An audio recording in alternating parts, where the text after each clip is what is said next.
Welcome back to study in YouTube पे आपका स्वागत है। चलिए आज देखते हैं साइंस का मोस्ट इम्पोर्टेंट क्वेश्चन जो कि ऑनलाइनर में है, जो कि एग्ज़ाम के दृष्टिकोण से महत्वपूर्ण है। चलिए आज देखते हैं इम्पोर्टेंट क्वेश्चन नंबर 1 है, न्यूट्रॉन की खोज किसने की? ये न्यूट्रॉन की खोज किसने की? तो जेम्स चैडविक ने न्यूट्रॉन की खोज की। नेक्स्ट क्वेश्चन, नाभिक की खोज किसने की? तो रदरफोर्ड ने नाभिक की खोज की। नेक्स्ट नेक्स्ट, डायनमो का आविष्कार किसने किया? तो डायनमो का आविष्कार माइकल ओ फेराडे ने किया था। देखिए ये भी बीपीएससी का क्वेश्चन है, बीपीएससी का ये क्वेश्चन सब पूछा गया क्वेश्चन है, मोस्ट इम्पोर्टेंट क्वेश्चन है। चलिए, परमाणु सिद्धांत किसने दिया? तो जॉन डाल्टन ने दिया था। नेक्स्ट, रेडियो सक्रियता की खोज किसने की? तो हेनरी बेकवेरल ने किया था। रेडियम की खोज किसने की? तो मैडम क्यूरी ने। डायनामाइट का आविष्कार किसने किया? तो अल्फ्रेड नोबल ने।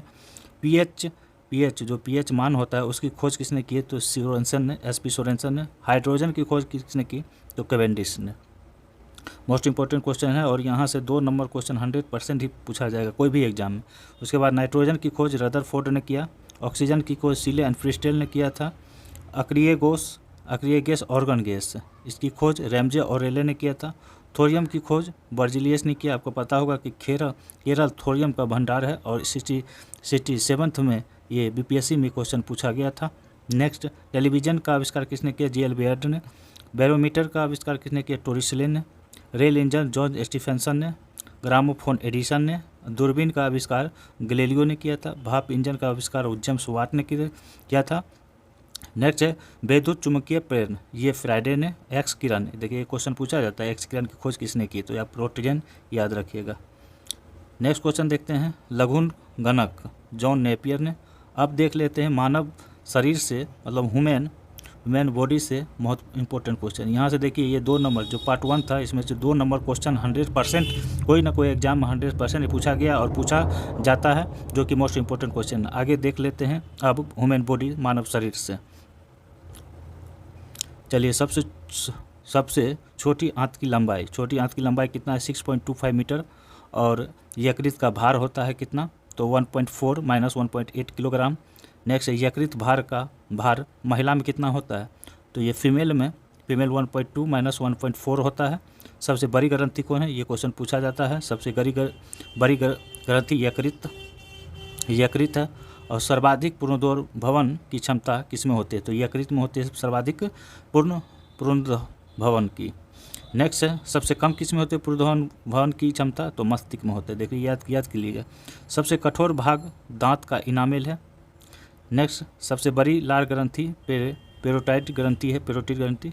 याद रखिएगा दोस्तों, जो साइंस का क्वेश्चन आने वाला है उसमें डिटेल से क्वेश्चन बताया जाएगा और हिस्ट्री का भी डिटेल्स वाइज क्वेश्चन होगा, जो कि एनसीईआरटी बेसिस होगा क्वेश्चन नेक्स्ट आने वाला सीरीज में।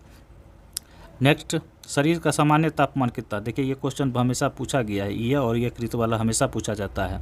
तो शरीर का सामान्य ताप 98.4 सेल्सियस से फ़ारेनहाइट में, और अगर सेल्सियस में देखें तो 37 डिग्री सेल्सियस में इसका फ़ारेनहाइट। कन्फ्यूजन होता है कि अगर मानव शरीर का तापमान फ़ारेनहाइट में पूछ दे तो फ़ारेनहाइट में 98.4 डिग्री फ़ारेनहाइट होता है। अगर सेल्सियस यहाँ रहेगा क्वेश्चन में सेल्सियस, तो ये हो जाएगा 37 डिग्री सेल्सियस। तो शरीर में रुधिर की मात्रा कितना होता है? 5.5 लीटर होता है। नेक्स्ट देखते हैं हीमोग्लोबिन। देखिए होमोग्लोबिन अगर ये पुरुष में बात किया जाए तो 13 - 16 ग्राम होता है, और यही अगर महिला में बात किया जाए तो 11.5 से -14 14 होता है।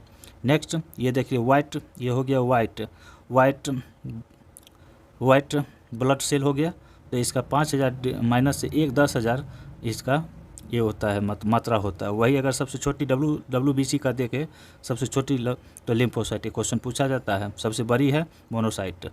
अच्छा, रक्त का जीवन काल, तो ये भी क्वेश्चन पूछा गया। 120 दिन होता है रक्त का जीवन काल। अगर वाइट ब्लड का देखें तो 205 दिनों का होता है ये जीवन काल इसका।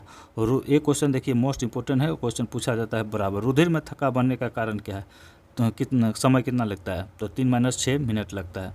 ये देखिए इस बार भी क्वेश्चन ये पीपीएससी में पूछा गया था, दरोगा में भी पूछा जाता है इस क्वेश्चन। सर्वग्राही रुधिर कौन है? तो ए बी है। अगर सर्वदाता पूछे ये ओ है। नेक्स्ट, सामान्य रुधिर दाब कितना है 120 से 80। ये देखिए ये मोस्ट इम्पोर्टेंट ये सब क्वेश्चन है और हमेशा क्वेश्चन ये पूछा जाता है। नेक्स्ट देख लेते हैं नेक्स्ट देख लेते हैं सामान्य नब्ज की गति कितना होता है 140 बार मिनट। अगर सामान्य 1 वर्ष की उम्र में देखें तो 120 बार होता है। मतलब सामान्य अगर नवजात है बच्चा है तो उसमें कितना होता है, सामान्य अगर जनरल देखें तो 140 हो जाता है, अगर उसमें 1 वर्ष से कम को देखें उम्र में तो 120 हो जाता है, ये धड़कता है। और सामान्य नब्ज की गति 10 वर्ष की उम्र ये 90 बार होता है। ये इंपॉर्टेंट क्वेश्चन है, यहाँ से पूछ देता है। सामान्य गति की वयस में कितना होता है तो 70 बार होता है। हृदय की गति 72। सबसे बड़ी शिरा कौन है, इरफिन बेनोकोवा है। सबसे बड़ी धमनी कौन है, एनामिल एप्सिनिमल एरोटा है। विक्र का भार कितना है, विक्र का भार 150 ग्राम होता है। मस्तिष्क का भार कितना है, क्वेश्चन पूछा जाता है। ये क्वेश्चन बीपीएससी में पूछा गया था सर। 1220 से 1400 ग्राम का लगभग होता है। मेरुदंड की लंबाई कितनी होती है तो 40 से लेकर 45 सेंटीमीटर तक। कैनियल तंत्रिकाओं की संख्या 12 होता है और स्पाइनल तंत्रिका की संख्या 31 होता है। नेक्स्ट देखते हैं सबसे लंबी तंत्रिका सिएटिक और सबसे बड़ी तंत्रिका ट्राइजीनिमल मिनल। सबसे बड़ी कोशिका है तंत्रिका कोशिका, ये क्वेश्चन पूछा जाता है। सबसे बड़ी अंतःस्रावी कौन सी है तो थायराइड ग्रंथि है। मोस्ट इंपॉर्टेंट क्वेश्चन है। आकस्मिक ग्रंथि कितना है तो एड्रिनल है आकस्मिक। सबसे छोटी अंतःस्रावी ग्रंथि कौन से, पिट्यूटरी ग्रंथि। देखिए क्वेश्चन पूछा जाता है। गर्भाशय की देखिए एक गर्भाशय की अवधि क्या होता है 266 से 270 दिन का होता है डे का। अब देख लें अस्थियों की कुल संख्या, ये क्वेश्चन पूछा जाता है, बराबर पूछा जा चुका है। सबसे छोटी अस्थि स्टेपिज, मोस्ट इंपॉर्टेंट क्वेश्चन है, रिपीट होता है बहुत बार।